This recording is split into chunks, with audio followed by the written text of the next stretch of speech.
Cette pénurie de places dans les facs, on en parle ce soir avec notre invité en direct sur Europe 1. Nous sommes en ligne avec le secrétaire d'État chargé de l'enseignement supérieur. Bonsoir Thierry Mandon. Bonsoir. Que répondez-vous à ce responsable de l'université d'Angoulême, obligé donc de faire un tirage au sort? Alors, d'abord, je réponds, vous recadrez votre reportage, si je peux me permettre, puisque vous parlez de tirage au sort dans les facs. En fait, cette année, à la différence des années précédentes, il n'y a plus qu'en STAPS qu'il y a du tirage au sort. Disons les choses autrement. Jusqu'à maintenant, il y avait des tirages au sort en médecine, il y avait des tirages au sort en droit, il y avait des tirages au sort en psychologie.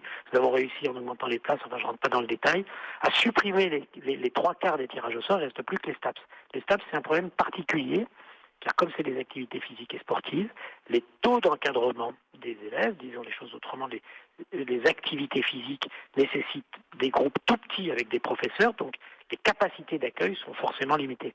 Et on n'a pas trouvé à ce jour mieux que ce système que pour ma part je ne jure pas satisfaisant, du tirage au sort.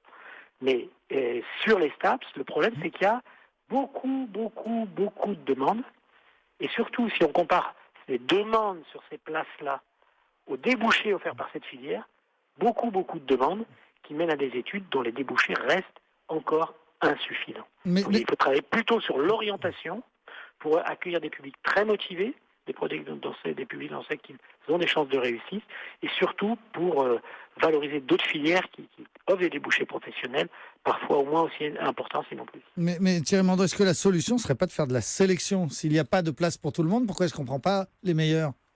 Mais comment vous faites? Sur quelle base vous faites ça? En activité physique et sportive, c'est extrêmement difficile.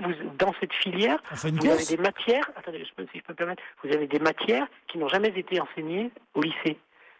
Donc vous faites sur quelle base cette sélection peut s'opérer? C'est une vraie difficulté. Autant vous pouvez dire si c'est des mathématiques à la limite. Vous avez des critères objectifs pour juger des élèves qui viennent du secondaire. Et vous pouvez, même si ce serait regrettable, considérer qu'il y en a qui ont des chances de réussite et il y en a qui ne vont pas réussir, parce que ceux qui étaient très bons en maths vont réussir, ceux qui étaient très mauvais ne vont pas réussir. Alors, on a compris effectivement votre argument sur les STAPS, mais ce qui est sûr, et je pense que vous le reconnaissez, c'est que certaines filières sont aujourd'hui saturées, notamment droit et médecine. Je vous propose d'écouter, si vous le voulez bien, Thierry Mandon, Frédéric Dardel, il est président de Paris Descartes, et puis vous réagirez juste après.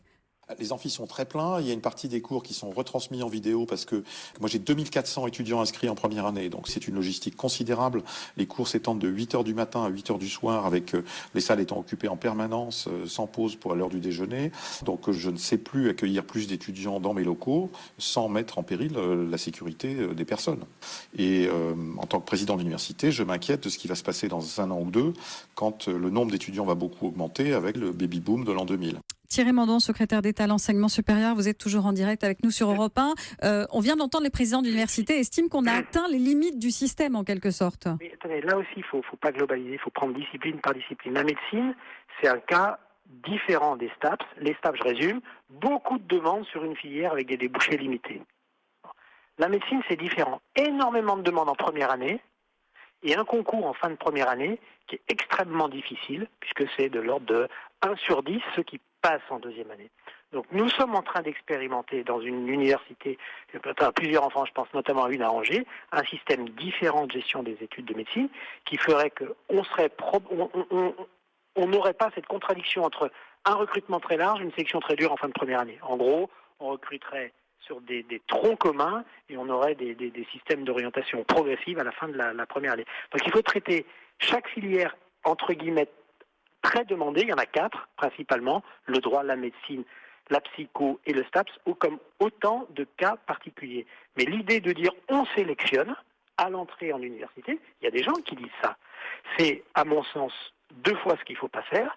Une première fois parce que toutes les études internationales montrent que quelqu'un qui rentre dans l'enseignement supérieur apporte, parce qu'il va être diplômé à la fin, quelque chose à la nation. Et une deuxième fois parce que le taux de diplomation de ceux qui rentrent dans l'enseignement supérieur est de 80%.